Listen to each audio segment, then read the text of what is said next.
सभी को नमस्कार। मैं मनोज सुराजी और बजट आ गया है और बजट के आने के बाद अभी तक जो खबर मिल रही है उस पर हम विश्लेषण करेंगे और बात करेंगे कि जो मैं कह रहा था क्या वो सही था या जो दूसरे लोग कह रहे थे वो सही था। इस विषय पे बात करेंगे। EPS 95 की बात करेंगे, बहुत सारी बातें करेंगे। पहले मैं बता दूं बजट में मुख्य रूप से क्या क्या बातें आ रही हैं, जो मेन बजट के पॉइंट्स हैं वो बात करेंगे और उसके बाद हम अपनी पेंशन की बात पर शुरू करेंगे। पेंशन की बात का कहते हैं ना, पूरी तरीके से शुरुआत करेंगे कि क्या क्या बजट में हमें मिलना चाहिए था और क्या क्या बजट में हमें मिला। तो ये सब सारी बात रहेंगी। वीडियो थोड़ी सी शायद आपको सच का सामना करने वाली कल वीडियो है, काफ़ी लोगों ने सपोर्ट किया और सच का सामना करने के लिए लोग तैयार हैं।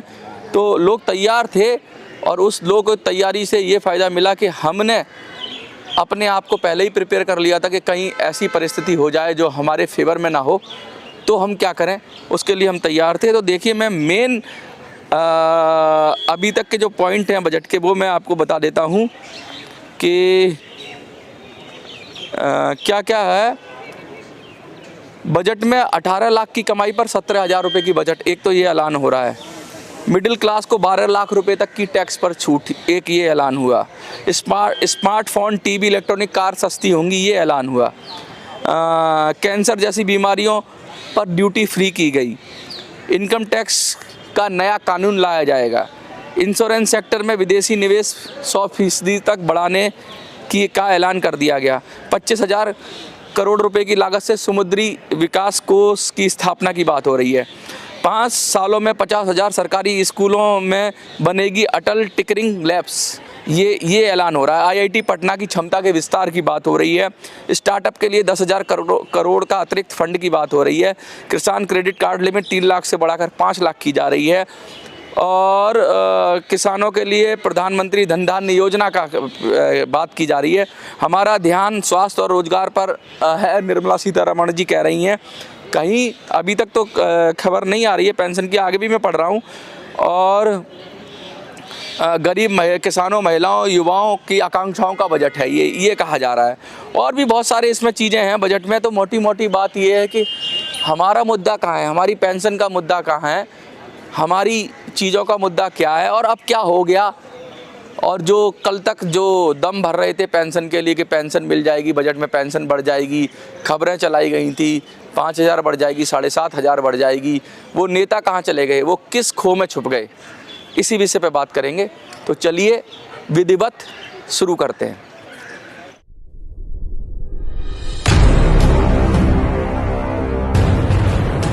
पिछले लगातार 1.5 महीने से मैं आपसे विनती कर रहा हूँ, आपको रिक्वेस्ट कर रहा हूँ, आपसे इल्तिजा कर रहा हूँ कि अपना टाइम वेस्ट मत करो, बजट के चक्कर में मत फंसो और अपने आप को पहचानो, अपनी शक्ति को पहचानो। और ये जो आपके नेता हैं ये आपको हर बार बेवकूफ़ बनाकर पतली गली से निकल जाते हैं। आज इनका गिरेबान पकड़ो और इनसे पूछो कि क्या हुआ तुम्हारा वित्त मंत्री की मुलाकात का, क्या हुआ तुम्हारी श्रम मंत्री से मुलाकात का, क्या हुआ तुम्हारा प्रधानमंत्री से मुलाकात का, क्या हुआ तुम्हारी इस उछल कूद भरी जद्दोजहद का, क्या हुआ तुम सैकड़ों की संख्या में मीटिंगें करते हो, क्या हुआ तुम पूरे देश में भ्रमण करते हो, क्या हुआ जो तुमने बड़े बड़े MPs के घर पे जाके पत्र लिखवाए, क्या हुआ जो तुम यहाँ वहाँ ये ढोल पीटते रहे, क्या हुआ जो तुमने खबरें प्लांट करवाई न्यूज़ में, मीडिया में, क्या हुआ। धाक का 3 पात हुआ, वही हुआ जिसकी डर था, वही हुआ जिसकी मुझे पहले से ही संभावना लग रही। तो मैं लगातार आपको आगाह कर रहा था, सचेत कर रहा था, आपको कह रहा था कि EPS 95 का कोई मुद्दा ही नहीं बना पाए हैं ये लोग अपनी पॉलिटिकल पार्टियों की जेब में पड़े हुए नोट के समान हैं। वो खोटा सिक्का है पेंशनर, वो जो सिर्फ पॉलिटिकल पार्टियों के ही एरिया में चलता है। ये हमारे आपके काम में नहीं आने वाले ये खोटे सिक्के। ऐसे खोटे सिक्कों से दूर रहो, ऐसे खोटे चैनलों से दूर रहो, ऐसे मूर्ख बनाने वाली खबरों से दूर रहो। जाग जाओ, और अब तो आपको जागना ही पड़ेगा। बहुत सारे लोगों ने सच का सामना करने की जद्दोजहद दिखाई, सैकड़ों लोगों ने लिखा कि हम सच का सामना करने के लिए तैयार हैं। मैं उनको सलाम करता हूं, मैं उनको नमस्कार करता हूं। मैं कहता हूं कम से कम अब तो जागो, अब तो समझो कि तुम्हारा ये पेंशन का बड़ा बड़ा नेता तुम्हारा बेवकूफ़ बना रहे हैं। तुम्हारे को बार बार सब्ज बाग दिखा रहे हैं, तुम्हारे को गाजर दिखाते हैं और वो गाजर कभी तुम्हारे मुंह तक नहीं पहुंचती, उस गाजर वो गायब हो जाती है। ये बजट में जिस तरीके से EPS 95 के लिए, अब तो ये खबरें भी प्लांट करना सीख गए हैं। अब कल तक तो ये छोटी मोटी मीडिया में खबरें प्लांट करते थे, कहते हैं कि ये इधर उधर यूट्यूबर्स में खबरें प्लांट करते थे कि पेंशन बढ़वा देंगे, हमारी इससे मीटिंग हो गई है, उसने आश्वासन दे दिया, इसने आश्वासन दे दिया है। अब ये बड़ी मीडिया में भी खिला पिला के उनसे भी खबरें प्लांट करवाने लगे हैं। ललन टॉप जैसे चैनल इनके जद में आ गए हैं, ABP न्यूज़ जैसा चैनल इनकी जद में आ गया है, बड़े बड़े चैनल इनकी जद में आ गए हैं, जो सूत्रों के हवाले से खबर देते हैं और फिर वो सूत्र पता नहीं कहाँ चले जाते हैं। एक 3 इडियट में एक डायलॉग था, मूत्र विसर्जन। जितने ये सूत्र हैं इनका मूत्र विसर्जन कर दो। ये शब्द बड़ा आपत्तिजनक है, लेकिन मैं कह रहा हूँ इनको पेशाब में बहा दो जो सूत्र आते हैं। ये जो कर रहे हैं ना, ये जिस तरीके से पेंशनर को छल रहे हैं, बुजुर्गों के साथ अत्याचार कर रहे हैं, परेशान कर रहे हैं, उनको बेवकूफ़ बना रहे हैं, ये सब रुकना चाहिए। और ये सब रुकेगा कब? जब तुम जाग जाओगे। दिल्ली के अंदर तुम जाग जाओ, दिल्ली में चुनाव है। अगर तुम पहले जाग जाते और अपनी लड़ाई लड़ना शुरू कर देते तो आज हम और ताकतवर होते। फिर भी मैं कहता हूँ दिल्ली में जो पेंशन की बात करे उसी को वोट करो, कोई भी पार्टी हो, कांग्रेस हो, BJP आप हो। अगर नहीं कर रही पेंशन की बात और हमारा कैंडिडेट नहीं है तो मैं आपसे खुलेआम कह रहा हूँ, नोटा को डालाना वोट। लेकिन आप धर्म पे, जाति पे, किसी और मुद्दे पे वोट मत डालना, सिर्फ पेंशन के मुद्दे पे डालना। तभी तुम्हारा मुद्दा बनेगा, तभी तुम्हारी पेंशन मिलेगी, तभी तुम्हें तुम्हारा हक और अधिकार मिलेगा। और संगठित हो जाओ, सजग हो जाओ, एकजुट हो जाओ, साथ आ जाओ और झूठे नेताओं से किनारा कर लो। इनको पैसे देना बंद करो, इनको सम्मान देना बंद करो, इनको जगह देना बंद करो और इनको कहो कि दफ़ा हो जाए, क्योंकि इनके बस का है नहीं, इनके बस का कुछ नहीं है। लगातार आपको बेवकूफ़ बनाते हैं। और जब भी ये आंदोलन की बात करें, अब ये चिल्लाएंगे आंदोलन के लिए, आपको ज़रूरत नहीं है आंदोलन की। जब इनको दिल्ली में आंदोलन करना था तो ये गायब हो गए और अब ये आंदोलन की बात करेंगे क्योंकि दिल्ली का चुनाव निकल जाएगा, फिर बिहार का चुनाव आएगा, महाराष्ट्र में शायद नगर निगम के चुनाव आ जाएं, या महाराष्ट्र में जो कहते हैं ना पार्षद के चुनाव आ जाएं। ये सब जगह एक तरीका, इनकी मॉडस ऑपरेंडी साफ है कि चुनाव के टाइम पे जनता को भ्रमित करो जैसे कुछ आ रहा हो, और ये घोषणाएं बड़ी बड़ी करते हैं। ये कहते हैं हम मिल गए, फ़ोटो डालते हैं, चमकाते हैं और तुम चमक में आ जाते हो। बड़ा दिखने से आदमी बड़ा नहीं होता मेरे भाइयों। अगर कोई आदमी बड़ा दिख रहा है, बड़े बड़े नेताओं से मिल रहा है, इसका मतलब वो दिल का साफ होगा, दिल का बड़ा होगा, अच्छा होगा, ज़रूरी नहीं है। उसके कर्म से उसकी तय करो। 10 सालों में आपको मिला क्या मिला मुझे बताओ? यही धोखा जो बार बार मिलता है। और बहुत सारे लोग कह रहे थे मनोज देख लेने दो, इस बार फरवरी में बड़ी उम्मीद है। तो तुम नेगेटिव क्यों बोलते हो? अब तो मैं बोल सकता हूँ ना, बोलो मैं बोल सकता हूँ, नहीं बोल सकता हूँ? अगर मैं बोल सकता हूँ तो अब तुम्हें मेरे साथ खड़े हो जाना है और हम और आप मिलकर नया अध्याय लिखेंगे, नई योजना बनाएंगे, नए तरीके से संघर्ष करेंगे और जल्दी ही इसका परिणाम भी देखने को मिलेगा, क्योंकि तुम्हारी संख्या कम नहीं है। 8 करोड़ के लगभग इस योजना से जुड़े हुए लोग हैं जो पेंशन ले रहे हैं या पेंशन फंड में कंट्रीब्यूट कर रहे हैं। तुम क्यों नहीं समझ रहे हो अपनी शक्ति? तुम क्यों नहीं जाग रहे हो? तुमको मैं झिझोड़ कर उठा रहा हूँ, तुमको बार बार तुमसे कह रहा हूँ खड़े हो जाओ, खड़े हो जाओ, खड़े हो जाओ, खड़े हो जाओ, खड़े हो जाओ, खड़े हो जाओ, खड़े हो जाओ, खड़े हो जाओ, खड़े हो जाओ और अपने पैरों पे खड़े हो जाओ। छोड़ो इन नेताओं की राह, छोड़ो इन मसीहाओं की राह। ये जो मसीहा बने हुए हैं, ये अपने आप को जो कप्तान कहते हैं, ये जो अपने आप को लीडर कहते हैं, ये लीडर वीडर कुछ नहीं है। ये गिरगिट हैं, गिरगिट। ये रंग बदलते हैं, ये तुरंत रंग बदलते हैं। ये अब रंग बदलने लगेंगे। अब हमारी सरकार ने नहीं सुनी, हमें सरकार ने धोखा दिया। अरे कितनी बार धोखा देते हो, फिर उनकी गोद में बैठ जाते हो तुम। हर बार तो तुम्हें धोखा देती है सरकार। क्यों जाते हो ऐसी सरकार के पास, क्यों मिलते हो उनसे? अभी वित्त मंत्री बुलाएगा, जाके गलवैयाँ करेंगे। अभी श्रम मंत्री बुलाएगा, उससे गलवैयाँ करेंगे। अभी तुम समझा ही नहीं पाए। या तो तुम बेवकूफ़ हो या हम बेवकूफ़ हैं। मोटी मोटी बात एक लाइन में समझ में आती है कि 1000 रुपये से कम पेंशन क्या मानवतावादी बात है? ये बताओ, वृद्धा पेंशन भी 2500 3000 है तो 1000 रुपये कहाँ से लॉजिकल बात है? कोई ना लॉजिकल है ना मानवतावादी है, इसे समझाने की ज़रूरत क्या है? ये तो अंडरस्टूड वाली बात है, ये तो खुद ही समझने वाली बात है, ये तो प्रधानमंत्री को समझ में आ जानी चाहिए। इसमें ज़्यादा समझाने की ज़रूरत क्या है? ज़्यादा कागज़ पत्तर की ज़रूरत नहीं है ना इसमें। ये सीधा सीधा बात है, साफ कहना सुखी रहना। फॉर्मूले को स्क्रैप करना पड़ेगा, एकदम फॉर्मूला हटाना पड़ेगा, ये चलेगा नहीं। जिस तरीके से अब तुम्हारे साथ धोखा हुआ है, अब तुम समझ लो कि अब तुम किसी नेता पे भरोसा मत करो, मुझ पे भी भरोसा मत करो। अपनी लड़ाई स्वयं लड़ो, अपनी लड़ाई लड़ने के लिए मजबूत बनो, सशक्त बनो और पेंशन के नाम पे वोट करना सीखो। वोट तो करोगे तुम मंदिर के नाम पर, वोट करोगे तुम मस्जिद के नाम पर, वोट करोगे तुम अपनी जाति के नाम पर, वोट करोगे तुम ब्राह्मण के नाम पर, वोट करोगे तुम दलित के नाम पर, वोट करोगे तुम ओबीसी के नाम पर, और पेंशन मांगोगे। नहीं मिलेगी पेंशन, बिल्कुल नहीं मिलेगी पेंशन। पेंशन के नाम पर वोट करो, पेंशन को मुद्दा बनाओ, पेंशन की बात करो और पेंशन पे अड़ जाओ, क्योंकि ये सत्य की बात है, ये तुम्हारे अधिकार की बात है, ये तुम्हारे जज्बात की बात है, तुम्हारे कहते हैं तुम्हारी आत्मा से जुड़ा हुआ, आत्मसम्मान से जुड़ा हुआ, तुम्हारे जीवन से जुड़ा हुआ मुद्दा। और इस मुद्दे को पकड़ोगे नहीं जब तक, तब तक तुम्हारा कुछ नहीं हो सकता। तुमने पकड़ी है किसी नेता की बाह और वो नेता तुमको ले जाता है गलत राह। तुमको पकड़नी है अपनी बाह। तुम्हें खुद मजबूत होना है, तुम्हें खुद शक्तिशाली होना है, तुम्हें खुद अपना अच्छा बुरा सोचना है और तुमको बार बार इन झूठी खुशखबरियों के जाल से निकल के आना है और तुमको अपना मुस्तकबिल खुद तय करना है। क्योंकि तुम अगर खुद नहीं जागोगे तो कोई तुम्हारा भला नहीं कर सकता। बार बार लोग आएंगे, तुमको बेवकूफ़ बनाएंगे और चले जाएंगे।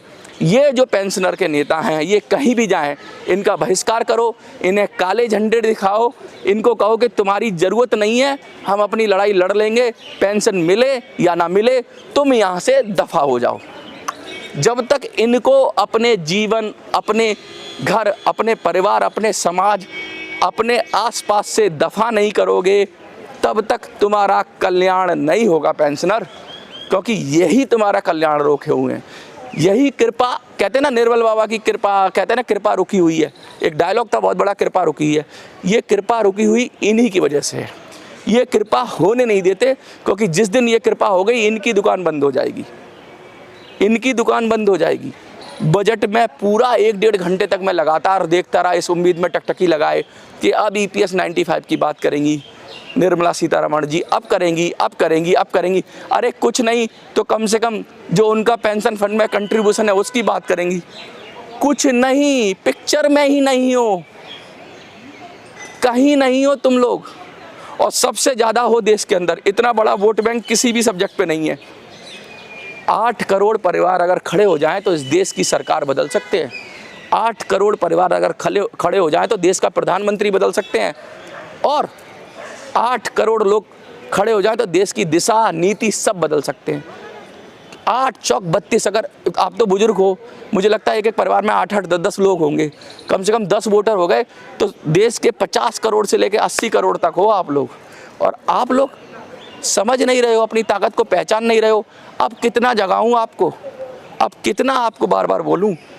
अब तो बजट भी आ गया, अब आपको जागना पड़ेगा और आज आपको लिखना पड़ेगा मैं जाग गया हूँ।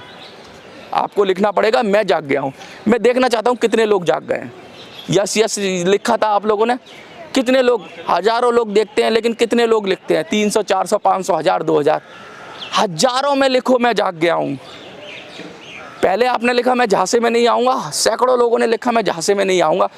अब आपको लिखना है कि आई एम अवेकन, मैं जाग गया हूँ। और आपको जागना होगा।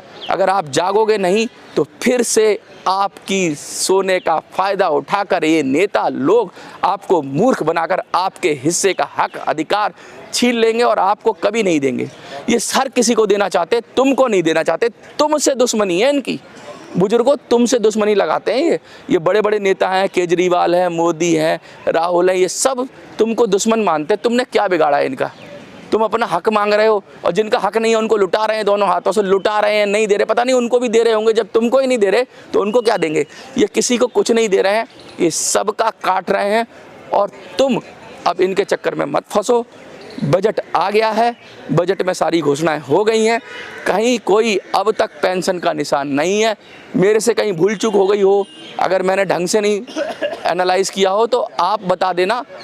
मैं तो वीडियो डाल रहा हूँ और मैं आपसे पूछ रहा हूँ क्या आप जाग गए हो, तो आपको यही लिखना है कि हाँ मैं जाग गया हूँ। और जब जागो तभी सवेरा। अगर जाग गए हो तो साथ खड़े हो जाना, मिलकर सब आपस में हम सब साथ खड़े हो जाएंगे और अब रास्ता खोज लेंगे। 10 साल जो गए सो गए, अब 10 महीने क्या 10 दिन भी गवारा नहीं है। अब सही दिशा में चलेंगे, क्योंकि पश्चिम में चलने से कभी सूरज नहीं मिलेगा।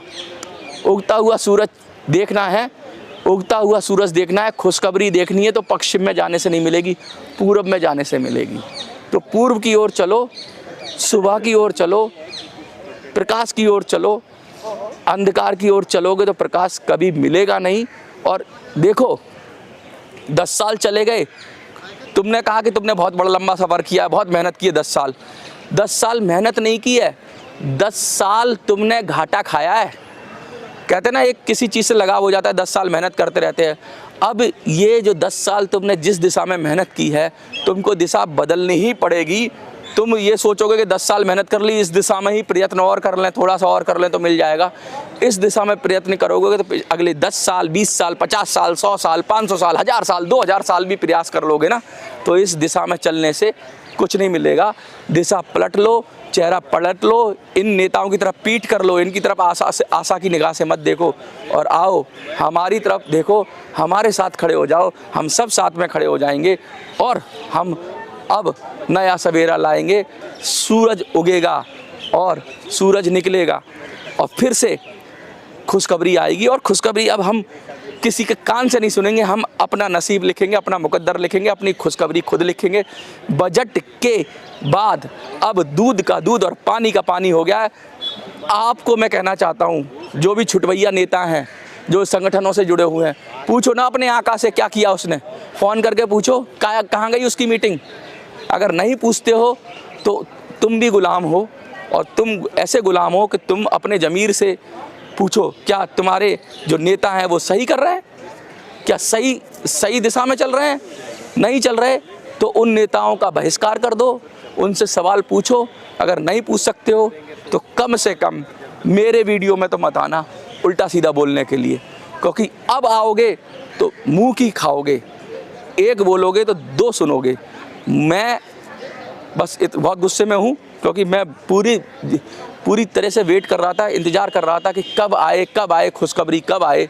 और आपसे ज़्यादा मैं भी, क्योंकि इस मुद्दे से जुड़ा हूँ, तो मुझे भी बड़ी जिज्ञासा थी और सोच रहा था कि मैं गलत हो जाऊँ, लेकिन मैं गलत नहीं हो पाया। इस बात का मुझे दुख है। अगर मेरी बात झूठ हो जाती तो सबसे ज़्यादा खुश मैं होता, क्योंकि आपके लिए कुछ अच्छी खबर आती।